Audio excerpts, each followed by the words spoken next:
इधर उधर भटकते फिरते हैं, एक स्थान से दूसरे स्थान पर, कभी किसी फकीर के पास, कभी किसी दरगाह पर, कभी किसी संत के पास, कभी किसी संत के पास, कभी दिल्ली तो कभी वृंदावन, कभी ऋषिकेश तो कभी हरिद्वार, कभी बालाजी। जहां जहां भी व्यक्ति को पता लगता है किसी एक समस्या का समाधान हो सकता है, वही उस समस्या के समाधान के लिए वह भागता हुआ चला जाता है। परमेश्वर की कृपा, उसके अतिरिक्त और कुछ नहीं। मत सोचिएगा जहां गए हैं आप, वहां से आपको परमेश्वर की कृपा के बिना, परमेश्वर की इच्छा से बिना कुछ मिला हो, ऐसा नहीं है। कृपा हर जगह उसी की काम करती है। एक समस्या का समाधान परमेश्वर के पास से हो भी गया, अनेक समस्याएं साथ और उपज जाती हैं। आप किसी जगह पर गए, निसंतान थे, 10 वर्ष के बाद एक पुत्री पैदा हुई है आपके यहां, आपकी समस्या का समाधान हो गया। आप अब निसंतान नहीं हैं, अब आप संतानवान हो गए हैं। पुत्री के पैदा होते ही अनेक सारी समस्याएं और साथ ही साथ आ गई हैं।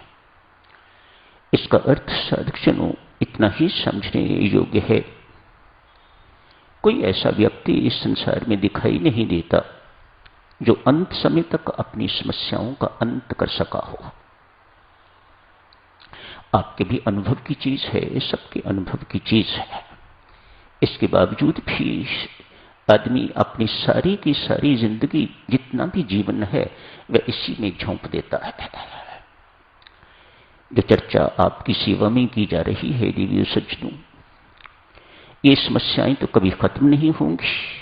जिन समस्याओं की चर्चा आपकी सेवा में की जा रही है, वह समस्याएं खत्म होने योग्य हैं। वह समस्याएं खत्म होंगी तो ये समस्याएं तो अगले जन्म में भी चलती रहेंगी, उससे अगले जन्म में भी चलती रहेंगी। लेकिन यदि ये समस्याएं, जिन्हें विकार कहा जाता है, ईर्ष्या, द्वेष, अभिमान, काम, क्रोध इत्यादि कहा जाता है, यदि ये समस्याएं आप खत्म कर लेते हैं तो आप बाजी मार गए, आपका पुनर्जन्म नहीं होगा। इन समस्याओं पर ध्यान दीजिएगा। मेहरबानी करके, मेरा छोटा मुंह है, बड़ी बात आपसे अर्ज कर रहा हूं। इन समस्याओं के समाधान के लिए दत्चित होजिएगा, कमर कस लीजिएगा। इन समस्याओं से हमें रहित होना है और इसी जन्म में होना है। ये कर सकते हैं आप। उन समस्याओं का समाधान एक जन्म में संभव नहीं है, लेकिन इस समस्या का, ये जो महानतम समस्या है, इस समस्या का समाधान एक जन्म में हो सकता है यदि आप ठीक दिशा में चलते रहते हैं। गुरु के निर्देश के अनुसार, सत्संगति के लाभ से कोई साधकजनों इन बातों के लिए तो कभी किसी ने पूछा ही नहीं है। इन बातों की ऐसा लगता है कि ये किसी की समस्या है ही नहीं है, या किसी को ये समस्या लगती ही नहीं है। आज तक किसी ने इस समस्या के बारे में पूछा हो, मैं उस व्यक्ति के चरण चूमूंगा। किसी ने कभी नहीं पूछा आज तक। इतने वर्ष हो गए हैं यहां पर, यह समस्या किसी की है ही नहीं। मानो हर कोई निर्भिमानी है, किसी के अंदर ईर्ष्या द्वेष नहीं है, किसी के अंदर क्रोध की अग्नि नहीं है, सब शांत बैठे हुए हैं इन समस्याओं के होते हुए भी।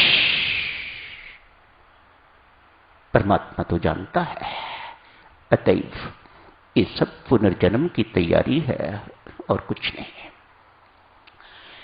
एक महिला, आज आयु तो देवी उसकी कुछ 30 वर्ष की ही होगी, लेकिन 50 वर्ष से भी ऊपर की लगती है, मानो वृद्ध लगती है, अनमैरिड है। ब्रह्मचारिणी है, अच्छी सेहत होनी चाहिए, स्वस्थ चेहरा होना चाहिए, लेकिन ऐसा नहीं है। बहुत देर से, कई वर्षों से नींद नहीं आ रही, व्यवहार में चिड़चिड़ापन आ गया हुआ है, तनाव भरा चेहरा है, झुलसा हुआ चेहरा, पीला चेहरा है, धसी हुई आंखें हैं। चूंकि नींद नहीं आती, इसलिए नर्वस वीकनेस की भी शिकार हो गई हुई है। नर्वस वीकनेस है उसे, स्नायु दौर्बल्य जिसे कहा जाता है। पाचन शक्ति ठीक नहीं है, इरेटिक हो गई हुई है। भूख लगी तो बहुत खा लिया, ना भूख लगी तो कई दिन नहीं खाया। स्वयं भी परेशान है, घर वाले भी बहुत परेशान हैं। डिप्रेशन हो गया हुआ है, डिप्रेशन में रहती है, हर वक्त उदास दिखाई देती है, किसी से बात करने को मन नहीं करता, यदि करती है तो चिड़चिड़े स्वभाव से, क्रुद्ध स्वभाव से बोलती है। राम राम जपने वाली है, लेकिन मन नहीं लगता, ध्यान में मन नहीं टिकता। हर प्रकार के इलाज करवा लिए हैं, कोई एलोपैथ नहीं छोड़ा, कोई होम्योपैथ नहीं छोड़ा, कोई आयुर्वेदिक डॉक्टर नहीं छोड़ा, कोई पीर फकीर नहीं छोड़े। टोटे टूने टोटके जो करते हैं, तंत्र मंत्र करने वाले जो लोग हैं, उनसे भी कंसल्ट किया गया है, किसी से कोई फायदा नहीं हुआ। बेचारी ने एक दो बार आत्महत्या की भी कोशिश की है, मरी नहीं।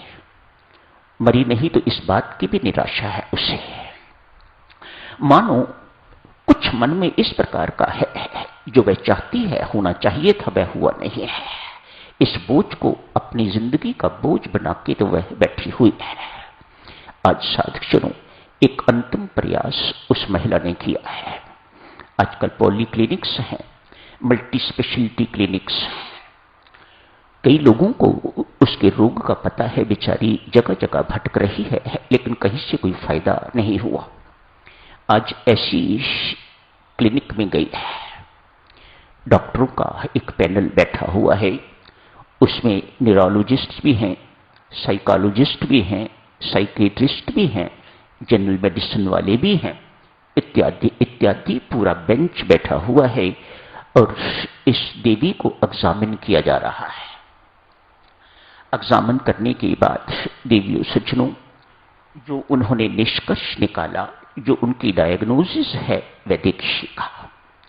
डायग्नोसिस ये है कि ये बड़ी बहन है, अपनी छोटी बहन से घृणा करती है, अतएव उसके प्रति क्रुद्ध व्यवहार, उसके प्रति द्वेष की भावना, मानो अनेक सारी अग्नियां अंदर जल रही हैं। हुआ क्या, जिससे ये प्रेम करती थी और विवाह करना चाहती थी, उससे छोटी का विवाह हो गया।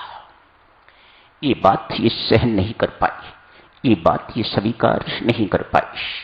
बड़ी बहन है, इसलिए जब कभी मिलन होता है तो ऊपर ऊपर से तो प्यार जताती है, लेकिन अंदर से जैसे बम का गोला हो, कैसे ना किसी ढंग से मैं इसकी जान ले लूं, मार डालूं इसे।